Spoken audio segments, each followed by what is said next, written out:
Namaste everyone. My name is Bhuvanesh and I'm just a Hindu teenager on the interwebs.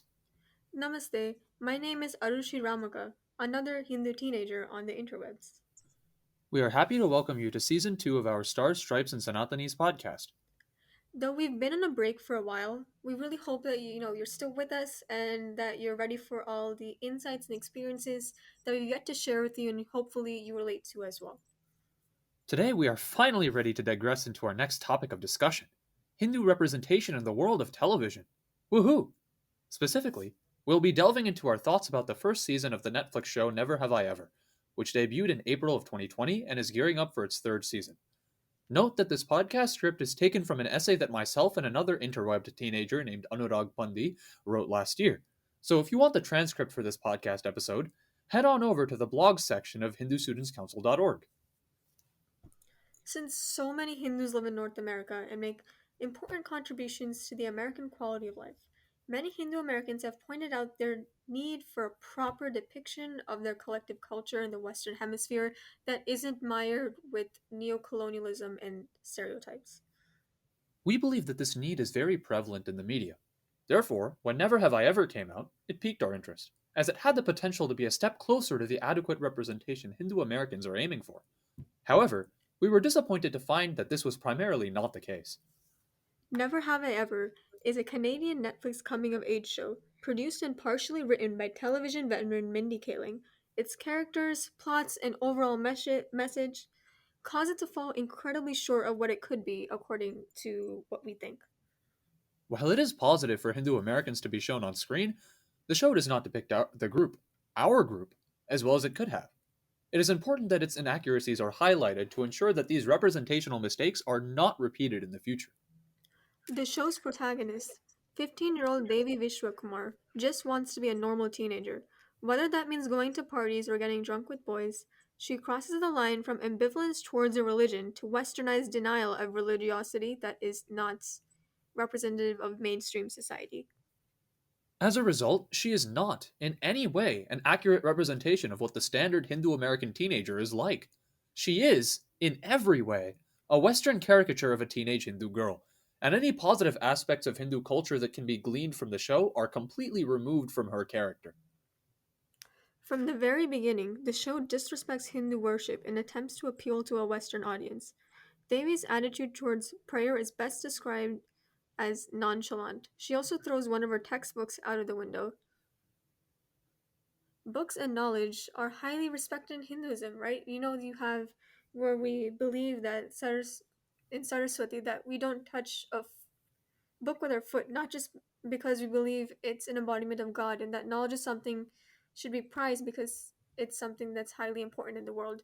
So throwing that textbook out into the window, it portrays a sense of disrespect to knowledge in Hinduism. She prays informally, starting off with, "What's a poppin'?" She then proceeds to pray as if the gods were inferior to her and were obligated to fulfill her wishes. These wishes were not any better, as for example, she prays to be invited to a party with drugs and to sleep with a random boy.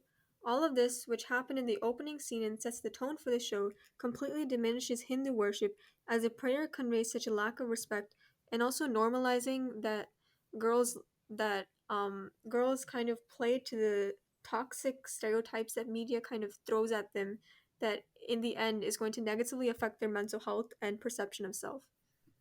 In addition to this, it also takes away from the importance of worship, as the average Western viewer will be led to believe that prayer is neither for purification nor submissiveness, but for casual and inappropriate requests that do not facilitate a meaningful long term impact. In reality, Hindus have great respect for our gods. They are more than idols. They're a vital part of who we are and what we believe. Furthermore, the show features a lot of somewhat offensive comedy in its attempt at Hindu representation. Devi and her mother meet a priest who is supposedly able to read the mind of Kamala Devi's cousin about her anxieties regarding marriage. We think this sets an unrealistic bar for real Hindu priests. Inversely, in an attempt to bolster sales on his web store, the same priest promotes his website called coolhindudude.com. This further downplays Hindu worship, for devotees and religious leaders in Hinduism must be treated with respect, and portraying priests as self promoting con artists is inherently disrespectful. Additionally, a particularly egregious example of Hindu misrepresentation occurs in episode 3, Gotten Drunk with the Popular Kids. Devi thinks she sees her deceased father in the form of a coyote. She talks about the phenomenon to her therapist, who then tells Devi to try and interact with the coyote as if the coyote were a reincarnated form of her father. While drunk at a party, Devi sees the coyote again. As soon as she tries to speak to it, the coyote attacks her, causing her to take a trip to the hospital. This portrays the Hindu ideal of reincarnation in a negative light. Instead of attempting to simplify it for a modern audience, Kaling simply adopted she simply adopted this very westernized view of reincarnation that almost downplays its significance. The way in which she approached the idea was more reminiscent of witchcraft and sorcery than it was of karma. The idea that her father might have come back as a coyote to punish her for drinking is completely different from what Dharma and Moksha are all about. Like with the way worship is portrayed in this show, the significance of this belief is downplayed when the characters around Devi tout her as a sensationalist coyote girl for having had the hallucination when drunk. And you can see that this kind of self-hate that a lot of Hindus in the Western world may have is kind of amplified by their peers encouraging that. So even within its own westernized framework, this show still manages to be problematic because she is not even aptly reprimanded for her drunkenness. However, the show does a few things right, and those aspects cannot go unacknowledged. An accurate portrayal of the Hindu American struggle, which is I was surprised to see in the show, but we're still going to comment on positively nevertheless, came from one of Devi's friends at the Ganesh Puja. He spoke about how he was motivated to reconnect with his Hindu identity after seeing that the Native Americans on his college campus were able to do so with their own identity, and he wanted to feel as proud as they did about their heritage. This is the only scene that perfectly demonstrates the identity struggle that a lot of Hindu Americans face due to how societal expectations sway them to delegitimize their religion. Moreover, the tone of the scene can be interpreted as a call to action for Hindus to follow in the footsteps of other cultural and ethnic groups and assert pride over their religion. Another progressive step that the show takes is its a depiction of arranged marriages, though it takes a while to get there. While arranged marriages themselves are not exclusive to Hinduism, they are a large part of current Hindu culture, so our scrutiny of them is valid in this discussion. The beginning of the season was concerning, as Kamala was hiding a relationship from Devi's mom, who was trying to set her up in an arranged marriage. Then, Kamala breaks up with her boyfriend to follow her duty to her family, which would have been problematic if it were some sort of altruistic antagonization of the institution as a whole. Yet, after having got back with her boyfriend, she ultimately chooses to accept her arranged marriage because she genuinely falls in love with the guy.